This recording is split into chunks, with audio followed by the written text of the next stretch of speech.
दोस्तों नमस्कार, आप सभी का स्वागत है आपके अपने चैनल गोल्डन पाठशाला में। प्यारे बच्चों, इस वीडियो में राष्ट्रीय means cum merit scholarship exam Hindi में बात करें तो राष्ट्रीय आय एवं योग्यता आधारित छात्रवृत्ति परीक्षा 2023-24 के लिए सामाजिक विज्ञान का मॉडल पेपर हल करेंगे। प्यारे बच्चों, इस मॉडल पेपर में लिए गए सभी प्रश्न बहुत ही इम्पोर्टेंट और यूनिक हैं, तो आप सभी लोग वीडियो को लास्ट तक बिना स्किप किए हुए ज़रूर देखिएगा। साथ ही चैनल पर अगर नए हों तो चैनल को सब्सक्राइब करें और वीडियो को अपने दोस्तों के साथ ज़रूर शेयर करें। आइए देखते हैं, पहला प्रश्न आपकी स्क्रीन पर है और सभी लोग जो है बहुत ही ध्यान से प्रश्न पत्र को पढ़िएगा।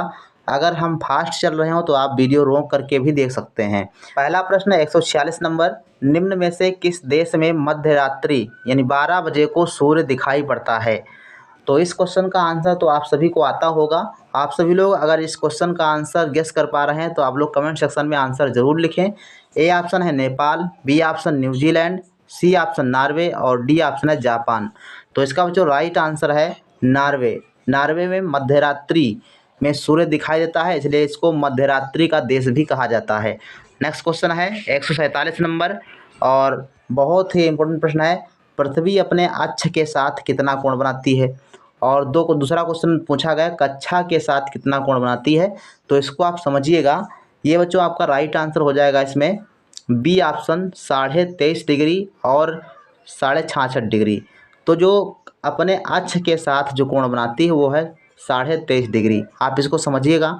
और जो कक्षा के साथ कोण बनाती है वो है आपका 66.5 डिग्री। तो आप इसको नोट कर लीजिएगा, अच्छे से आप इसको याद जरूर कर लीजिएगा।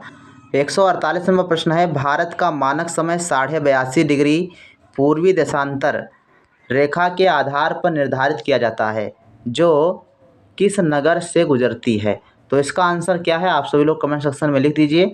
ए ऑप्शन है Ahmedabad, B option Aurangabad, C option Allahabad और डी ऑप्शन है जबलपुर। तो राइट आंसर बच्चों हो जाएगा इलाहाबाद। इलाहाबाद का जो नैनी क्षेत्र है वहाँ से होकर आपकी जो मानक समय सीमा रेखा है वो गुजरती है। 82.5 डिग्री वाली काल्पनिक रेखा जो है इलाहाबाद से होकर गुजरती है। C option is the right answer हो जाएगा। नेक्स्ट प्रश्न है 49 नंबर, भाखड़ा नागल बहुउद्देशीय परियोजना के लिए किस नदी का उपयोग किया जाता है? कहने का तात्पर्य है कि भाखड़ा नागल बांध किस नदी पर स्थित है? सतलज नदी, कोसी नदी, महानदी या फिर कृष्णा नदी? तो भाखड़ा नागल बांध इसको आप याद रखिएगा। ए option is the right answer, Sutlej नदी पर स्थित है।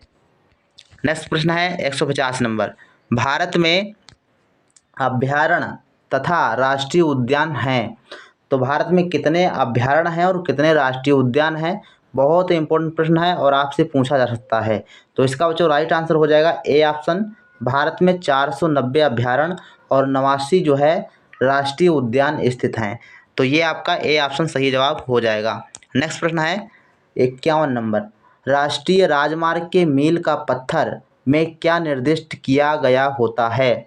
तो इसमें आप देखिए, जो राष्ट्रीय राजमार्ग होता है, जो नेशनल हाईवेज होते हैं, उनका जो मील का पत्थर होता है 1 किलोमीटर के बाद जो लगा हुआ होता है उसमें क्या लिखा होता है?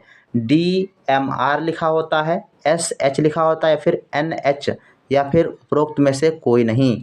तो राइट आंसर है आपका सी ऑप्शन NH यानी नेशनल हाईवेज। तो सबसे बड़ा, भारत का सबसे लंबा नेशनल हाईवे कौन सा है? आप सभी लोग कमेंट सेक्शन में लिखिएगा। 152 में प्रश्न कहता है कि पृथ्वी पर कुल कितने मंडल हैं?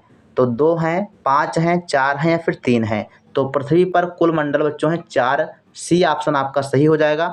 कौन कौन से हैं? तो आप ध्यान रखिएगा, जलमंडल, स्थल मंडल, जैवमंडल और वायुमंडल, 4 मंडल हैं, ये आप इसको ध्यान रखिएगा। नेक्स्ट प्रश्न है 153 नंबर, पृथ्वी की सतह से वायुमंडल का विस्तार लगभग कितने किलोमीटर है? 1600 किलोमीटर, 160 किलोमीटर, 16 किलोमीटर या फिर 600 किलोमीटर? तो बच्चों इसका राइट आंसर है 1600 किलोमीटर तक वायुमंडल का विस्तार पाया जाता है। लगभग में चीज़ें आंकड़ा जो है आपको बताया गया है। नेक्स्ट क्वेश्चन है 154 नंबर, भूस्खलन के कारण कौन सा रेल परिवहन में बाधा उत्पन्न करती है? कोंकण रेलवे, सेंट्रल रेलवे, पूर्व रेलवे या फिर पश्चिम रेलवे? तो ये जो है आपका कोंकण रेलवे जो स्टेशन है, ये जो है भूस्खलन के कारण इसमें बाधा जाती है, इसीलिए ये प्रसिद्ध है। कई बार प्रश्न आपका ये पूछा गया है, तो आप इसको ध्यान रखिएगा। नेक्स्ट प्रश्न है 155 नंबर, ज्वालामुखी के अंतः स्थित में लावा ठंडा होकर किसमें परिवर्तित हो जाता है? पारा, जस्ता, टिन प्लेटिंग या फिर हीरा? तो जो ज्वालामुखी से अंतः स्थित में जो लावा होता है वो ठंडा होकर हीरे में परिवर्तित हो जाता है। तो D option is the right answer हो जाएगा।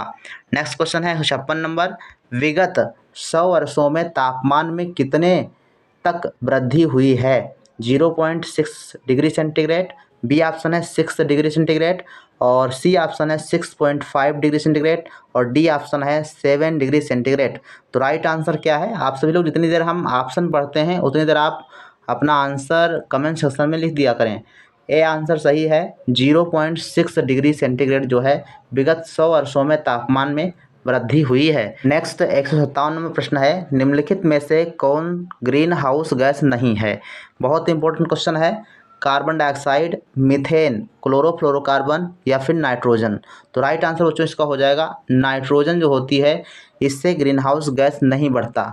तो इसमें आपको ध्यान रखना है, ये जो ऑप्शन दिए गए हैं इसमें रासायनिक सूत्र भी दे सकता है। तो कार्बन डाइऑक्साइड का रासायनिक सूत्र CO2 होता है, ध्यान रखिएगा।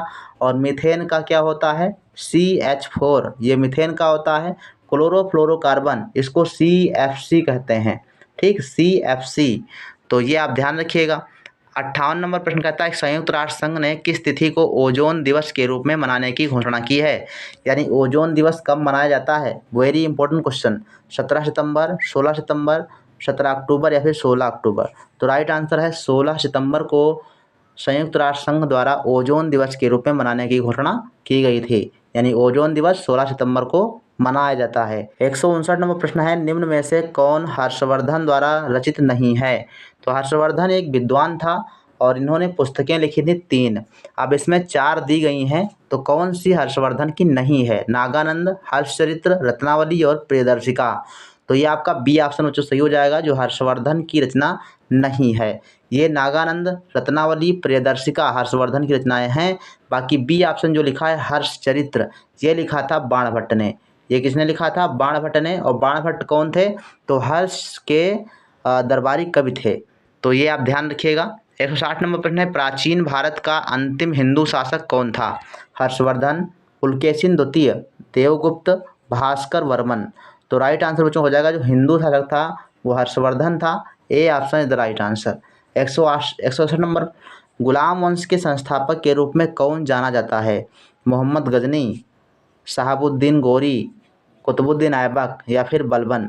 तो गुलाम वंश के संस्थापक के रूप में कुतुबुद्दीन ऐबक को जाना जाता है। और इसको अगर कहे कि गुलाम वंश का वास्तविक संस्थापक कौन है, तो आप इल्तुतमिश को लगाएंगे। वास्तविक संस्थापक कौन था? तो इल्तुतमिश। अगर संस्थापक की बात करेगा तो कुतुबुद्दीन ऐबक, ठीक। नेक्स्ट प्रश्न है 162 नंबर, अशोक ने कलिंग पर आक्रमण कब किया था?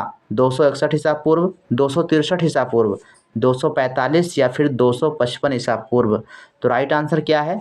ए ऑप्शन 261 ईसा पूर्व में सम्राट अशोक ने कलिंग पर आक्रमण किया था। नेक्स्ट क्वेश्चन है 163 नंबर, किसके शासनकाल में पाटन के सहस्त्रलिंग झील का निर्माण हुआ था? तो इसका जो राइट आंसर क्या है? सिद्धराज जयसिंह, कुमारपाल, भीमदेव, मूलराज सोलंकी? राइट आंसर है ए ऑप्शन, सिद्धराज जयसिंह। 164, किस वर्ष इब्राहिम लोदी एवं बाबर के मध्य पानीपत का युद्ध हुआ था? वेरी इंपॉर्टेंट क्वेश्चन है। और ये हुआ था 1526 ईस्वी में इब्राहिम लोदी और बाबर के मध्य पानीपत का प्रथम युद्ध, और जिसमें जो है इब्राहिम लोदी की हार होती है और बाबर जो है इसमें विजयी होता है। और बाबर जो है मुगल वंश की नींव डालता है। ध्यान रखिएगा, 1526 में इब्राहिम लोदी की हार के बाद बाबर मुगल वंश की नींव डालता है। नेक्स्ट प्रश्न है 165 नंबर, इतावली, कौन सा इतावली था जिसने भारत का समुद्री मार्ग खोज करने के लिए चुनौती को स्वीकार किया था? अब इस प्रश्न पे आप कंफ्यूज मत होना। वास्को डिगामा, मोहम्मद इब्न मजीद, कोलंबस या हॉकिंस? तो राइट आंसर इसका होगा बच्चों, ये आपका सी ऑप्शन, कोलंबस। कोलंबस था जिसने जो है ये कोलंबस या इतावली था और इसने जो है चुनौती स्वीकार की थी किसकी, भारत की खोज करने के लिए। ये समुद्री मार्ग से निकला लेकिन इसको मार्ग तो पता नहीं था, तो रास्ते में ये जो है दूसरे मार्ग पर निकल गया और इसने जो है अमेरिका पर जा उतरा। तो जिससे जो है इसने अमेरिका के रास्ते की खोज कर दी और इधर वास्को डिगामा जो है भारत आ गया। तो वास्को डिगामा ने भारत के जलीय मार्ग की खोज की थी। लेकिन इस प्रश्न का आंसर बच्चों सी ऑप्शन होगा, कोलंबस। नेक्स्ट क्वेश्चन है 166 नंबर, प्लासी का युद्ध निम्न में से किसके मध्य हुआ था? सिराजुद्दौला और मुर्शीद खान, रॉबर्ट क्लाइव और सिराजुद्दौला, या सिराजुद्दौला और हाकिन्स, या फिर रॉबर्ट क्लाइव और मीर जाफ़र। तो राइट आंसर है रॉबर्ट क्लाइव और सिराजुद्दौला के मध्य प्लासी का युद्ध हुआ था, जिसमें सिराजुद्दौला इसमें हार गए थे, पराजय का इनको मुंह देखना पड़ा था। नेक्स्ट प्रश्न है 167 नंबर, भारत में सहायक संधि किसके ने लागू की थी? तो Lord Dalhousie, Warren Hastings, Wellesley, या फिर लॉर्ड क्लाइव। राइट आंसर है 67 नंबर का सी ऑप्शन, लॉर्ड वेलेस्ली ने जो है सहायक संधि लागू की थी। 168 नंबर प्रश्न है, लॉर्ड डलहौजी के द्वारा निम्न में से किस नीति को लागू किया गया था? तो लॉर्ड डलहौजी ने कौन सी नीति अपनाई थी? सहायक संधि, फूट डालो शासन करो, विलय नीति, इनमें से कोई नहीं। तो ये बच्चों है सी ऑप्शन, विलय नीति का उपयोग किया था लॉर्ड डलहौजी ने, और सहायक संधि लॉर्ड वेलेस्ली ने, और फूट डालो और शासन करो ये ब्रिटिश शासन की नीति थी जो 1858 ईस्वी के बाद शुरू हुई थी। इसके बाद है क्वेश्चन नंबर 169, भारत में सर्वप्रथम रेल व्यवस्था की शुरुआत किसके बीच में प्रारंभ हुई थी? तो इसका राइट आंसर आप सभी को पता होगा, मुंबई से थाड़े के बीच में सबसे पहले रेल जो है चली थी। 70 नंबर प्रश्न कहता है, निम्न में से किसके द्वारा 1829 में कानून बनाकर सती प्रथा को प्रतिबंधित कर दिया गया था? तो William Charles, William batting. Right answer है बी ऑप्शन, विलियम बैटिंग। 1829 में राजा राम मोहन राय की सलाह पर या फिर उनकी सहमति पर विलियम बैटिंग ने एक अधिनियम पास किया और सती प्रथा का अंत कर दिया। 171 नंबर प्रश्न, ईस्ट इंडिया कंपनी के खिलाफ देश भर में विद्रोह प्रारंभ करने की योजना कब बनाई गई थी? यानी किस दिन को ये विद्रोह होने वाला था, लेकिन इससे पहले ही हो गया था ये। तो ये आपका था बच्चों 31 मई 1857। 31 मई 1857 को होना था, लेकिन समय से पहले ही ये विद्रोह हो गया। यही कारण था कि 1857 ईस्वी की जो क्रांति थी वो सफल नहीं हो सकी थी। तो C option is the right answer. 72 number question कहता है कि 1857 ईस्वी के विद्रोह में शहीद होने वाले प्रथम व्यक्ति कौन था? भगत सिंह, मंगल पांडे, कुंवर सिंह, तात्या टोपे। राइट आंसर है बी ऑप्शन, मंगल पांडे। और ये बैरकपुर छावनी में जो है पुलिस पद पर थे, मतलब ये एक सैनिक के पद पर कार्य कर रहे थे। 173 में प्रश्न कहता है कि भारतीय संविधान को कब लागू किया गया था? सभी को पता है 26 जनवरी 1950 ईस्वी को। D answer is the right answer. 174 number प्रश्न को थोड़ा गौर से पढ़ेंगे, और निम्न में से कौन सा वाक्य गलत है? भारतीय संविधान विश्व का सबसे लंबा और लिखित संविधान है, सही है। डॉक्टर राजेंद्र प्रसाद संविधान सभा के अध्यक्ष के रूप में निर्वाचित हुए थे, सही है। संविधान सभा में एक भी महिला को शामिल नहीं किया गया था, ये आपका गलत है, यानी सी ऑप्शन गलत है। डी ऑप्शन, प्रारूप समिति के अध्यक्ष डॉक्टर बी आर अम्बेडकर थे, ये डी ऑप्शन भी सही है। इसका मतलब सी ऑप्शन गलत है, तो यही आपका राइट आंसर हो जाएगा। नेक्स्ट प्रश्न है 175 नंबर, लोकसभा का चुनाव प्रत्येक कितने वर्ष में होता है? ये बच्चों होता है 5 वर्ष के लिए, ठीक। 5 वर्ष के बाद चुनाव होता है लोकसभा का। राज्यसभा की बात करेंगे तो राज्यसभा का चुनाव 6 वर्षों के लिए होता है। 176 नंबर प्रश्न है, राज्यसभा के कुल 250 सदस्यों में से कितने सदस्यों को राष्ट्रपति द्वारा मनोनीत किया जाता है? तो इसमें 12 सदस्य होते हैं, B option is the right answer. जो 250 में से जो 12 सदस्य होते हैं वो राष्ट्रपति के द्वारा मनोनीत किए जाते हैं। नेक्स्ट प्रश्न है 177, राज्यसभा के सभापति के रूप में कौन कार्य करता है? ऑप्शन है, राज्यसभा के सभापति के रूप में उपराष्ट्रपति काम करता है, और यही आपका राइट आंसर हो जाएगा। नेक्स्ट प्रश्न है 178 नंबर, कानून बनाने से पहले किसी विधेयक को कितनी बार पढ़ना आवश्यक है? 1 बार, 2 बार, 3 बार, या फिर 4 बार? राइट आंसर है 3 बार जो है पढ़ना बहुत ज़रूरी होता है। 78 का सी ऑप्शन सही हो जाएगा।